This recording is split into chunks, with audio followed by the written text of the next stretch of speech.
Alright everyone, in today's video, I'm going to be focusing on another Rift-based exotic. I promise we're going to get to different types of builds, but honestly, just with the Rift changes that were made in Renegades, they are just so much fun to use now. This one is going to be sort of similar to yesterday's builds, just stasis-based instead of strand. The whole goal is to just run into enemies and freeze everything, so nothing will be able to shoot you, and also provide you with a lot of benefits. We're going to be taking advantage of an underused exotic and also pairing it with some buffs that recently came to stasis. This build is actually pretty good now. So sit back, relax. I hope y'all enjoy it. If you do, consider doing all the normal YouTube stuff. All the support really does go a long way, and I truly appreciate it. Be sure to check out my other Renegades videos, and without further ado, let's jump into the build. All right, everyone, first things first, we need to take a look at our exotic, and we're going to be running the Balador's Wrathweavers. I do have an ornament on them from the Ozomancy gloves, but as you see, these are the Balador's Wrathweavers. This has the exotic perk, Hearts of Ice. Targets frozen by your Winter's Wrath super take increased shatter damage. Allies in range of your Winter's Wrath Shockwave and Frost Pulse gains Frost Armor and deals increased damage with stasis weapons.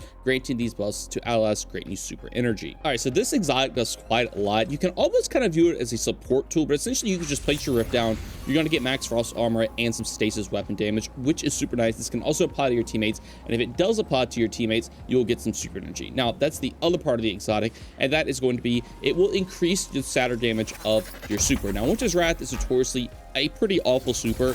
It actually did get buffed a lot with Renegades, 210% increased damage, and then paired that with the Balador, increased damage as well.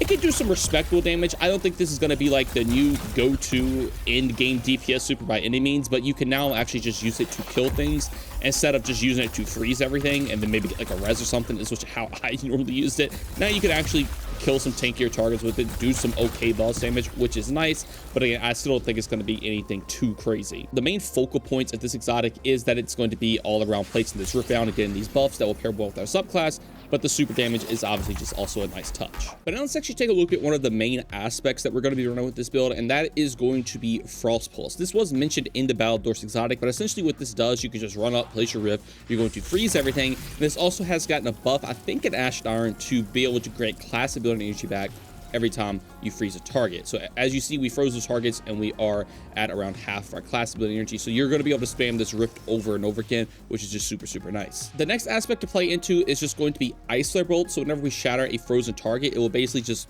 send out a Cold Snap grenade that will just go on to freeze another target. You can pretty much just chain this infinitely. As you see, we get shattered this target, then we'll go out, freeze the next target, shatter that target, go out, freeze the next target, and it makes it very, very good for ad clear and just crowd control in general, because again, you will have your Rift to freeze, you'll have your Ice Flare Bolts to freeze, and you can keep this chain going forever. It is also worth noting, if you couldn't tell, you can now move and place a Rift, which makes the build honestly so much better in my opinion, because you can just be fluid, you're not just locked in animation and might just die to something because you're standing still.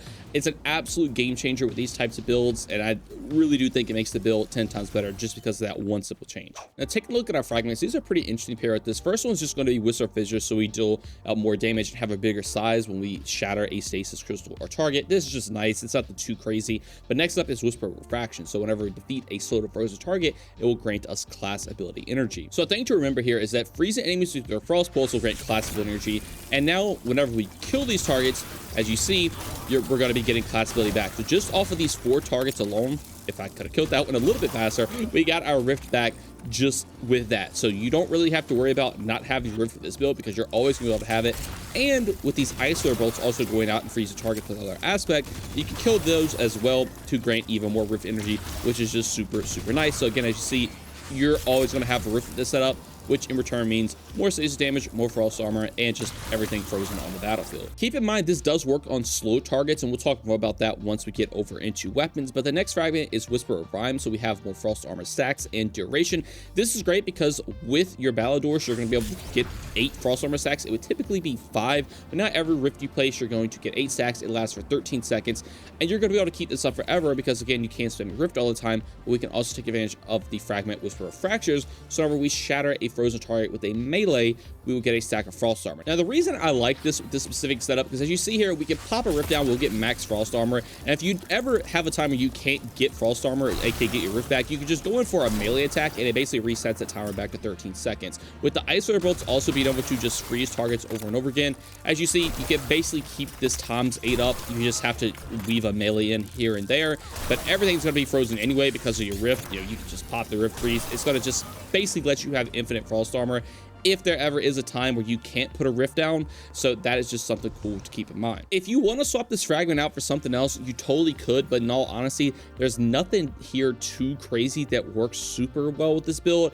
and I just like having the utility of, I know I keep my frost armor stacks up all the time, so that's why I end up running this. Now for the abilities real quick, I run Dust Ult just because it does have the lowest cooldown, but you can run literally whatever grenades you want to. You're not really taking advantage of this too much. For your melee, you have to take Penumbral Blast, but I mean, this is a nice way to freeze a target if you need to. And then for the rift, you can run either healing or empowering. I like healing just for the health aspect. You don't really need it too much because again, everything's gonna be frozen and you have the frost armor, so you're already pretty much unkillable. So if you want to opt in to take a power rift to get that ability regeneration, that is also super nice, just so you can save the class ability more. But again, it's not really needed too much because you're gonna have it already anyway. And then finally for the super, as we kind of already mentioned, it is Winter's Wrath. It used to be an absolute awful super, but with the 210% buff and the damage increase from Balladors, again, it could do pretty respectable damage now. Just don't expect this to be like any game-changing DPS meta, but you can actually kill things with it now, which is pretty nice. Now jumping into the artifact, kind of like my last build, there's absolutely nothing you need to run here, which is kind of a good and bad thing. Good because you can run this in any season and you'll be good to go, but bad because obviously it could be a lot stronger, but there's nothing here to do with stasis or anything of the sort, so you can just take the neutral things like armor spins and counter energy. Elemental Siphon is nice because you can make some stasis shards since you know are going to be running a stasis weapon anyway. But again, there's nothing here too specific with the setup that you have to run. If you run the Practice Blade, which we'll talk about here in 1 second, obviously take the sword based things and you'll be good to go. But on the topic of the Practice Blade, let's jump over into weapons and we'll get to this bad boy in 1 second. But first off, we need to talk about Aegis Scepter or just any weapon that can freeze or slow targets. Aegis Scepter probably being your best bet. So with this, now you can basically just get a kill and you'll slow and then freeze a target. And then since everything we just talked about with the subclass, it will just essentially work with the gun here too, which is just super nice. So if you ever need to freeze targets to get energy for your class ability, or if you need to just proc ISO bolts, anything of the sort like that, you're going to be able to do it extremely easy with this weapon. And since it is stasis, you're also going to be getting the damage bonus as well, so you can basically just keep this chain going forever. It is by far one of the best weapons to pair with this build, and if you just want to freeze literally everything on the battlefield, have maximum frost armor, have increased damage, this weapon just pairs super well. Now, if you don't want to use it, you can take advantage of things like Headstone and Choke Clip, of course, but Aegis Scepter just kind of does what they do just a lot easier, so that's why it just pairs really well. Now, what I'm most interested in is the Practice Blade. It is worth noting that this does do kinetic damage. Now, you're not going to be able to take advantage of the stasis damage boost if you do run the Practice Blade with this. However, you still will get the frost armor, the super damage increase, which is nice. But what I'm really interested in is when I unlock the impact core here. So this is whenever you do melee damage, you will be able to apply something based on your subclass. So obviously with stasis, you will apply slow. So what this means is you can basically just use your sword now to apply slow, and if it works how I think it should work, essentially that would apply slow, get the kill, which in the return would proc Whisper of Refraction. Now, obviously, you can still use it currently because your Rift can kind of just freeze everything, and then you can just go in with the sword to melee kill them, which is super good. The Ice Fire bolts go out, freeze more things. But in just, I guess, neutral, if you're not using a Rift, you will now be able to apply slow with the sword to then proc Whisper of Refraction and just everything else that's going to the subclass, which I think could be very cool. And with all the sword artifact perks in this current season, you could probably do some crazy things with this, and I am very excited to unlock this. I do have the Reflect one right now to apply slow, but honestly it's just kind of whatever because nothing's going to shoot at you anyway because it's going to be frozen. But I think with the ability for this to apply slow, it could be some crazy fun with this specific setup, but unfortunately I just don't have it unlocked right now. So in the meantime, Aegis Scepter works very well with it too. And then one final thing to mention with the weapon, since you are going to be getting a stasis damage increase, you can't take literally any stasis weapon. And this also has kind of a benefit to run Empowering Rift because essentially you'll be able to place your Rift, get the Empower damage, but also you'll get the Stasis Surge if you're not running like Surge mods or anything. And you could do a pretty good amount of damage with your stasis weapons. So as you see here, we'll get the stasis damage boost, we have the empowering damage, and we can kind of just nuke enemies with any stasis heavy that you want to run. Again, you don't have to run a stasis heavy, but if you want to play into that damage, you totally can. The main reason we use this is just for the frost armor on Rift and also just the super damage increase. But jumping over to armor for stats, your main one you're going to want to look out for is definitely 100 class, just so you can spam your frost pulse a lot more often. If you want to go over 100 to get an overshield, you can, but I don't really think it's necessary because again, you're going to literally just freeze everything. Nuts is going to shoot you anyway. But you could also do that, but 100 is definitely necessary. For the rest of the stats, I would opt in just trying to get as much super as possible. As you see, I have 185. That just pairs well with the buff to Winter's Wrath alongside the buff damage of Battle Doors also provides, so you could just do a ton of super damage. Now, again, it's still not the greatest super, so if you want to put this into something like weapons, you totally could as well, just so you can get the kills on the frozen enemies a lot easier. It's kind of up to you, but I want to play into supers since it's kind of the whole theme of the exotic, and it also got a buff, and it actually does pretty well. However, without a doubt, make sure you do get to 100 class ability just so you can get the maximum cooldown of your rift. When I jump into armor mods, these are what I'm running if you would like to copy them down, but as a closer look, I do run a harmonic siphon so I can make orbs on my stasis weapon kills. This is great with Aegers or just any other headstone choke-up weapon. I will swap this out to kinetic siphon for the practice blade once I do get that unlocked, but right now, yeah, I gotta slow and freeze with stasis weapons, so I am just running this currently. Next up is a special ammo finder so I can get more special ammo for my Aegers or practice blade here. If you don't want to run this, you don't have to, because they already have a ton of ammo in general, and if you don't, I would definitely double dip on Dynamo, which is going to give you super cooldown whenever you use your class ability on your targets, which you're doing all the time anyway, to freeze the targets. So now you can actually just get your super back a lot faster, and then again, playing back into Balladors here, you can make that super do a lot more damage. For the arms though, there's really nothing here that plays into anything super well. I just run a harmonic loader just so I can increase the load speed of a stasis weapon. Not really needed, especially with Aegers, because it kind of just reloads itself. Bolster detonation, focusing strike, so I get class ability energy whenever I deal damage with a grenade or a melee. Again, kind of further play back in that class ability, but there's just seriously nothing here that really does a lot, because these are very melee and grenade focused mods, and you're not really using those with this build at all, so you can kind of just run whatever you would like to here, and you'll be good to go. Now for the chest piece, I go with triple resist mods, just swap these out for the content you're going into. And then for the boots here, I'd like to take a Better Already Insulation and Absolution. Better Already is not like the craziest mod, but Recuperation actually did receive a pretty hard nerf now to where it can't stack anymore. But with Better Already, basically you pick an orb up heal. Since you will have a lot of stuff frozen on the battlefield, nothing's going to shoot you. So 9 times out of 10, you actually can't heal back to full since everything's going to be frozen. So this is just nice to have. The Insulation, Absolution, so I get class ability energy when I pick an orb up, and then Absolution gives energy for everything, but essentially it will just stack on top of Insulation to get even more class ability energy. Now if you want to play into any other mod, you totally could here. These aren't like locked in must-haves. You want to play Surge mods to get more damage, you totally could. But then finally, for the last thing, I like to run Powerful Attraction, so whenever I use my class ability, I'll pick all the orbs up around me. Obviously we're going to be doing this all the time, so this is just great to have. Reaper, so whenever I use my class ability then get a kill, I will make an orb. This is also good because you can basically just rift freeze everything, get a kill with your weapon. Now you have an orb that will play back into everything else we've mentioned.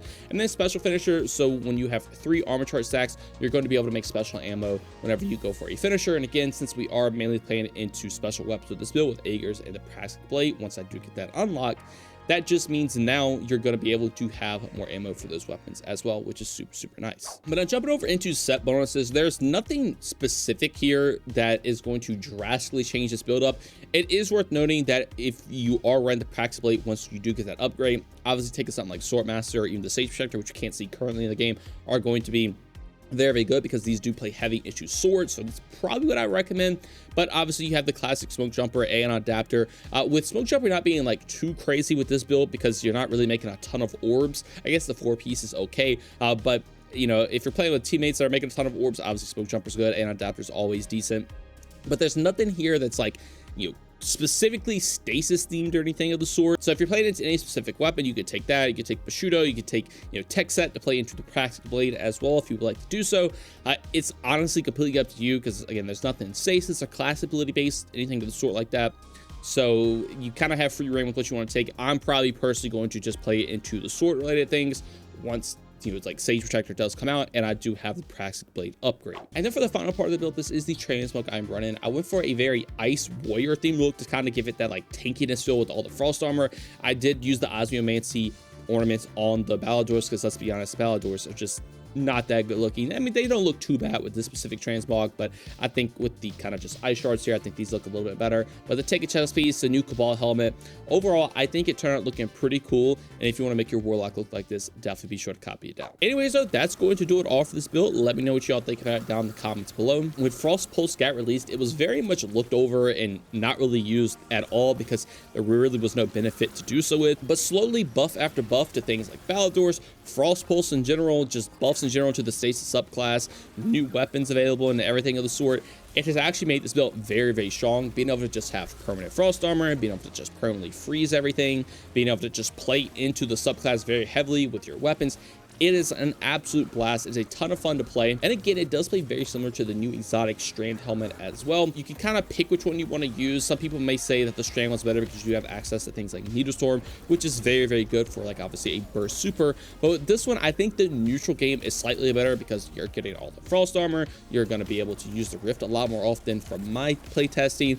And on top of that, you know, Balladors does actually make the super somewhat decent. It's obviously not like the craziest thing in the game, but it is a lot better. And I think it just plays into the subclass a lot better. So if you're looking for more just like super oriented, I would definitely try to use the Strand one. Definitely be sure to check that video out. But if you're looking for just like a more neutral one, I definitely think this one is slightly better. Regardless, though, both are a ton of fun. Both have crazy synergies that you're going to want to try out. And I think you all have a blast with them. Anyways, though, that's going to do it all for me. I want to thank you all so much for watching, and I hope you all have a great day. Peace.